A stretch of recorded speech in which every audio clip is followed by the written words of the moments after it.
एक घर के अंदर 28 साल की लड़की भाग दौड़ रही थी और उसके पीछे उसका पिता और उसका पति भाग रहा था और उस पर पिटाई लगा रहे थे। बेटी बार बार कर रो कर यह कह रही थी, पिताजी मुझे अब मत मारो क्योंकि मैं अब इस पति के साथ बिल्कुल नहीं रहूंगी और मुझे तो उस दूसरे लड़के से शादी करने दो। लेकिन दोस्तों, पिता इतना गुस्से से गर्म था और उसका पति भी गर्म था और अंततः वह लड़की अपने एक कमरे के अंदर घुस जाती है और अंदर से कुंडी लगा लेती है, लेकिन बाहर से पति और उसका पिता दोनों ही दरवाजे को बुरी तरह से धक्का देकर एकदम से तोड़ देते हैं और फिर वह कमरे के अंदर जाते हैं और फिर उस बेटी के साथ ऐसा करते हैं। दोस्तों, लोग भी जब इसको सुनते हैं तो वो भी दांतों तले उंगलियां दबा देते हैं क्योंकि उस बेटी को रास्ते से हटा दिया जाता है। और फिर जब पूरी कहानी खुलकर लोगों के सामने आती है तो लोग भी दांतों तले उंगलियां दबा कर रह जाते हैं। आखिर क्या हुआ था इस घटना के अंदर, पूरी जानकारी यहाँ पर लेने वाले हैं। एक पिता का रिश्ता, बेटी का रिश्ता और एक पति का रिश्ता, किस तरह से यह रिश्ता टूटा और किस तरह से यहाँ पर यह घटना घटी। लास्ट तक वीडियो को जरूर देखिएगा। नमस्कार, मैं हूँ सुदेश कुमार और तिरछी बात चैनल में आपका स्वागत है। दोस्तों, कहानी स्टार्ट करने से पहले दो शब्द मैं यहाँ पर कहना चाहूंगा। डोली उठी पर उठी ना उसकी लाश, दो रिश्तों ने कर दिया रिश्ते को खाक। पिता का फर्ज था रक्षक बनकर खड़े रहना, दामाद का धर्म था प्रेम की ज्योति जलाए रखना, मगर अपने ही हाथों अपनी ही बेटी को रास्ते से हटा गए। यह कैसी रस्म, यह कैसा सौदा हुआ। आज की ये जो घटना है उत्तर प्रदेश के आगरा, जहाँ पर खैरागढ़ थाना क्षेत्र पड़ता है और वहाँ के भोजपुर गांव से एक बहुत बड़ा हाईवे गुजरता है। उस भोजपुर गांव के पास से जो हाईवे गुजरता है तो हाईवे की साइड में एक जो तार कसी हुई थी खेत की, उस तार कसी में 31 मई 2025 को हाईवे के किनारे तारों में एक लड़की की डेड बॉडी फंसी हुई पड़ी थी। आस पड़ोस के लोग जब वहां से गुजरते हैं तो उस लड़की की डेड बॉडी को देख करके अचंभे में रह जाते हैं और फिर पूरे गांव में यह खबर फैल जाती है। गांव के लोग वहां पर आ जाते हैं और जब देखते हैं लड़की की लाश को तो पुलिस के पास फ़ोन कर दिया जाता है। पुलिस वहां पर पहुंचती है और लड़की की लाश को तार कसी से निकालती है और उसकी पहचान करना चाहती है पुलिस, लेकिन पहचान उन लोगों में से कोई भी उस लड़की की कर नहीं पाता है और ना ही वह लड़की उस गांव की थी। अब तो जो पुलिस होती है उस लड़की की डेड बॉडी के फ़ोटो वगैरह खींचती है और आस पड़ोस के थानों में फ़ोटो को सर्कुलेट कर दिया जाता है, भेज दिया जाता है कि भाई आपके यहाँ पर अगर कोई गुमशुदगी की रिपोर्ट दर्ज हुई हो किसी औरत की तो आप हमें ज़रूर इन्फॉर्म करें। उस लड़की या औरत की उम्र तकरीबन 28 से 30 साल की लग रही थी और उसकी लाश को पोस्टमार्टम के लिए भेज दिया जाता है। अब 2 दिन गुजर जाते हैं और 2 दिन गुजरने के बाद राजस्थान के धौलपुर थाने के अंदर एक शख्स आता है और आकर के पुलिस के सामने रोने लगता है कि साहब, मेरी बेटी पिछले 2 दिन से गायब है। मेरी बेटी जिसका नाम है सुनीता, जिसकी उम्र है 28 साल और उसकी गुमशुदगी की आप रिपोर्ट दर्ज करवा लीजिए और मैं उस लड़की का पिता हूं। मेरा नाम है कोमल सिंह और मेरी बेटी का नाम है सुनीता। अब दोस्तों, यहाँ पर पुलिस वाले उससे पूरी सारी चीज़ें पूछते हैं कि आखिर हुआ क्या था। तो जो पिता होता है वह बताता है कि मेरी बेटी नवाब गांव में हमारे साथ रह रही थी, क्योंकि वह बताता है कि हमारा गांव नवाब गांव है और हमारे साथ वह बेटी रह रही थी। उसकी शादी आगरा के बरवर गांव में हमने 10 साल पहले कर दी थी, लेकिन पति से थोड़ा बहुत झगड़ा हो गया था तो वह हमारे साथ नवाब गांव में रह रही थी और हम भी यह सोच रहे थे कि झगड़ा है, थोड़े दिनों में इसका पति आएगा और इसको लेकर चला जाएगा। लेकिन वह बताता है कि अब से 2 दिन पहले यानी कि 31 मई को उनकी बेटी घर से गायब हो जाती है और अभी तक उसका कोई अता पता नहीं है, उसका फ़ोन भी स्विच ऑफ है। और मेरे साथ मेरा दामाद भी आया है जो कि थाने के बाहर खड़ा हुआ है। उसके बाद पुलिस उस दामाद को भी अंदर बुला लेती है और फिर यहाँ पर दोस्तों अपने पास से उस फोटोज़ को दिखाती है जो उनके पास दूसरे थाने से आए थे, यानी कि आगरा के खैरागढ़ थाना से जो फ़ोटो आए थे भोजपुर गांव के अंदर जो लड़की मिली थी तारों के अंदर, उन फोटोज़ को जब दिखाती है पुलिस उन दोनों लोगों को, यानी कि पिता था लड़की का और एक पति था, तो यहाँ पर फ़ोटो को देखने के बाद तुरंत वह पिता गस खाकर ज़मीन पर गिर जाता है और जो पति होता है वह भी ज़ोर ज़ोर से माथा पकड़कर रोने लगता है। कहता है कि साहब, यह मेरी पत्नी है और इसी की गुमशुदगी की रिपोर्ट हम दर्ज करवाने के लिए यहाँ पर आए थे। अब तो यहाँ पर पुलिस अब इस जांच पड़ताल को आगे बढ़ाती है और उस लड़की का पोस्टमार्टम हुआ था और पोस्टमार्टम में उसके साथ पिटाई किसी ने की थी, यानी कि पिटाई के निशान थे, और फिर उसकी मौत हुई थी। अब तो यहाँ पर दोस्तों इस मामले को जब खोला जाता है तो यहाँ पर सबसे पहले मैं आप लोगों को बता देना चाहता हूँ इस परिवार के बारे में कि ये लड़की कौन थी, किस तरह रहा करती थी, कौन इसके घर में थे। इस लड़की का नाम था सुनीता और जिसकी उम्र थी 28 साल, और इसकी शादी आज से 10 साल पहले पवन कुमार नाम के शख्स से होती है। पवन कुमार नाम का जो शख्स है उसका गांव है आगरा का बरवर गांव, यानी कि आगरा के अंदर पड़ता है एक बरवर गांव नाम से। उसके अंदर इसकी शादी हुई थी। और सुनीता जो कि राजस्थान के नवाब गांव की रहने वाली है, जो कि धौलपुर थाना क्षेत्र के अंदर आता है। इनके पिता का नाम कोमल सिंह है। और दोस्तों कोमल सिंह की 3 बेटियां थी, एक सुनीता और 2 उससे बड़ी थी, सुनीता सबसे छोटी थी। और तीनों बेटियों की शादी कोमल सिंह ने आगरा के बरवर गांव के अंदर एक ही सगे भाइयों के साथ की थी, एक ही घर के अंदर। यानी कि कोमल सिंह जो पिता थे, उनकी जो छोटी बेटी सुनीता, उसकी जो 2 बड़ी बहनें थी वो भी उसी घर में थी। वो भी 3 भाई थे और ये भी 3 बहनें थी। तीनों की शादी उन 3 भाइयों से कर दी होती है। तो यह इनका दोस्तों यहाँ पर बैकग्राउंड था, फैमिली बैकग्राउंड। अब पुलिस के सामने यह सच्चाई तो आ जाती है कि भाई परिवार किस तरह से है। अब पुलिस उस लड़की सुनीता की कॉल डिटेल्स चेक करने लगती है कि आखिर किसने इसके पास लास्ट बार फ़ोन किया था या इसने किसी के पास लास्ट बार फ़ोन किया हो। तो जब कॉल डिटेल्स पुलिस निकालती है सुनीता के फ़ोन की, तो पुलिस को पता चलता है कि आखिरी बार इसके फ़ोन से फ़ोन किया गया था सुनीता के चचेरे देवर विष्णु के पास, यानी कि सुनीता के पति का चचेरा भाई था विष्णु, उसके फ़ोन पर फ़ोन किया गया था लास्ट टाइम, और उसके बाद फ़ोन बंद हो गया था। अब तो यहाँ पर पुलिस के सामने सिर्फ एक क्लू था, और पुलिस तो एक क्लू मिल जाए बस उसी को पकड़कर पूरा केस सॉल्व कर दिया करती है। और ऐसा ही इस केस के अंदर होता है।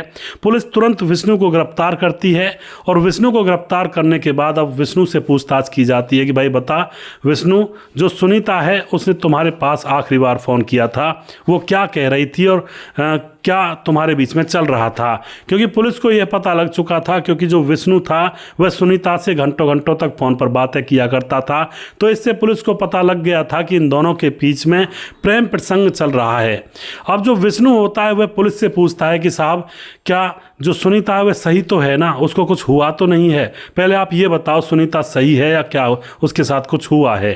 तो पुलिस वाले कहते हैं कि उसकी मृत्यु हो चुकी है और उसकी लाश का पोस्टमार्टम भी हुआ है, उसके ऊपर पिटाई के बहुत ज़्यादा निशान थे। अब यह बात सुनने के बाद जो विष्णु होता है वह ज़ोर ज़ोर से रोने लगता है, साहब मुझे यही शक था पहले से ही कि ऐसा हो सकता है। अब पुलिस पूछती है कि तू हमें सीधा सीधा बता आखिर मामला क्या है। तो विष्णु अब यहाँ पर पुलिस के सामने कुछ पन्ने खोलता है इस कहानी के।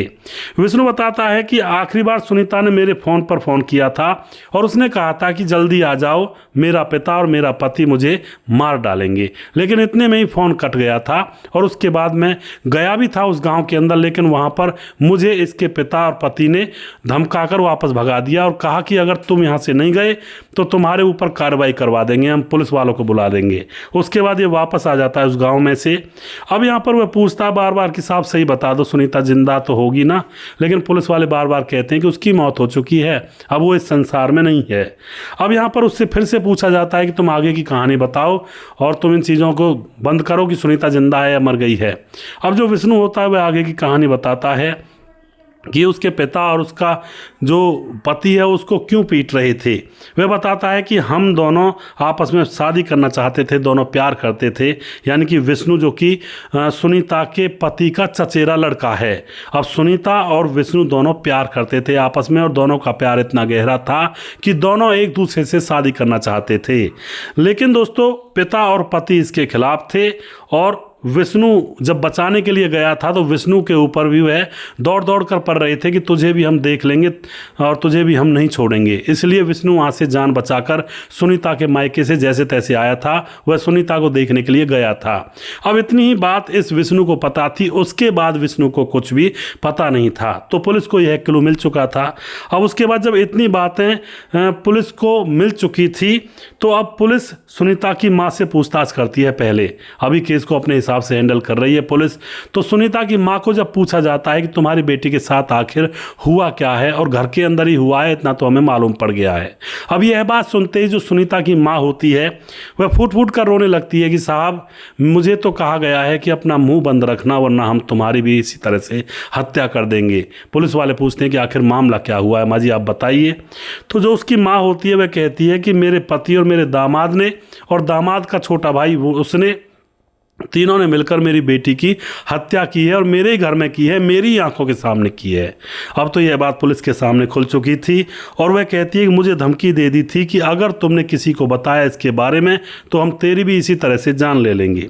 अब तो यहाँ पर पुलिस तुरंत उस पिता को और उसके पति को, और पति के साथ उसका जो छोटा भाई था वह आया था, इन तीनों को गिरफ्तार करती है और अच्छी तरह से इनसे सख्ती से पूछताछ करती है। इन तीनों से जब पूछताछ की जाती है तो अब यहाँ पर सारा भेद पुलिस के सामने डिटेल में खुल जाता है। अब यहाँ पर पता लगता है पुलिस को कि इन तीनों बहनों की एक ही घर में शादी हुई थी, और एक ही घर के अंदर तीनों के तीनों वह लड़के जो थे वह भाई थे, सगे भाई। अब कुछ दिन के पहले जो सुनीता की बड़ी बहन थी उसका किसी से प्रेम प्रसंग चल गया था, और अपने पति को छोड़ करके वह उसके साथ शादी कर लेती है और इस घर को छोड़ बैठती है। अब यहाँ पर क्या होता है दोस्तों, जो सुनीता होती है उसको उसका पति पवन पीटता बहुत था, तो सुनीता को भी ऐसा लगता है कि अगर जैसे मेरी बड़ी बहन ने अपने पति से पीछा छुटा लिया, अगर मैं भी अपने पति को छोड़ देती हूँ तो इस पिटाई से और रोज़ रोज़ के झंझट से, रोज़ रोज़ की लड़ाई से छुटकारा मिल जाएगा। तो उसके बाद दोस्तों सुनीता अपना दुख दर्द जो उसमें पिटाई लगा करती थी वह अपने पति के चाचा के लड़के, जिसका नाम होता है विष्णु, उनके घर में आया जाया करता था, उसके सामने रोने लगती है। अपना सारा दुख दर्द अपने चचेरे देवर के सामने बता देती है। अब जो विष्णु होता है उसको तो बस मौका मिल गया था, उसके सर पर हाथ फेरता है और कहता है कि मैं हूं ना, चिंता मत करो, मैं तुम्हारा साथ दूंगा। उसके बाद दोस्तों इन दोनों का प्रेम प्रसंग बढ़ जाता है, और जब घर पर कोई नहीं हुआ करता तो यह दोनों एक दूसरे के साथ संबंध बना लिया करते हैं। इस तरह से इनकी प्रेम प्रक्रिया आलाप लेने लगती है, और कुछ दिन के बाद अब सुनीता जो होती है खुलेआम आ जाती है कि मैं अब विष्णु से शादी करूंगी और मैं तुम्हें छोड़ूंगी, अपने पवन पति से कहती है। उसके बाद जो पति होता है पवन, उसको भी लगने लगता है कि इसकी बड़ी बहन छोड़कर भाग गई, ऐसा ना हो कहीं यह भी यहीं पर शादी कर ले पड़ोस में ही अपने चाचा के लड़के से, हमारे चाचा के लड़के से, और मेरी तो बड़ी बेइज्जती हो जाएगी, घर के घर मुझसे देखा नहीं जाएगा कि मेरी पत्नी किसी और के घर में रातें रंगीन कर रही हो, बहुत बुरा रहेगा ये तो। अब जो पवन होता है बड़ा गुस्से में आ जाता है और अपनी पत्नी के ऊपर बहुत बुरी तरह से पिटाई लगा देता है, और अपने ससुर और सास को बता देता है कि तुम्हारी बेटी ये भी घर से भागना चाहती है। अब तो यहाँ पर जैसे पिटाई लगती है सुनीता के ऊपर, तो सुनीता अब गुस्से में आकर के अपने मायके चली जाती है, और वहाँ जाने के बाद अपने पिता से भी कहती है कि बाबा मैं बिल्कुल नहीं रहूँगी पवन के पास, अब तो मैं विष्णु के साथ रहूँगी और उसके साथ घर बसाऊँगी, उसके साथ मेरी शादी करवा दो। जबकि सुनीता की 5 साल की बेटी भी थी पहले पति से। अब यह बात पिता को बहुत बुरी लगती है, और पिता कहता है कि तुम बेटियों ने तो मेरी नाक कटा के रख दी, पहले बड़ी बेटी भाग गई दूसरे के साथ, अब तू भी यही कर्म करेगी तो जमाना मुझसे क्या कहेगा। मैंने पहले ही यह बदनामी बहुत बुरी तरह से सहन की है, बड़ी मुश्किल से छूट पाई है बदनामी, बड़ी बेटी जो दूसरी शादी की थी, अब दोबारा से तुम ऐसा ही मेरे साथ करवाना चाहोगी, गली गली में जब मैं गुजरूंगा लोग मेरी तरफ उंगली उठाकर हंसेंगे। लेकिन बेटी कह देती है कि पिताजी आपको क्या पता मेरे ऊपर क्या गुजरती है, मेरा पति मुझे बिना बात के मारता पीटता है, और मुझे लगता है कि अब मैं इस घर में नहीं रहूंगी, और मैं विष्णु से प्यार करती हूँ और वह मुझे बहुत प्यार से रखेगा, और आपको तो मेरी खुशी का ख्याल होना चाहिए।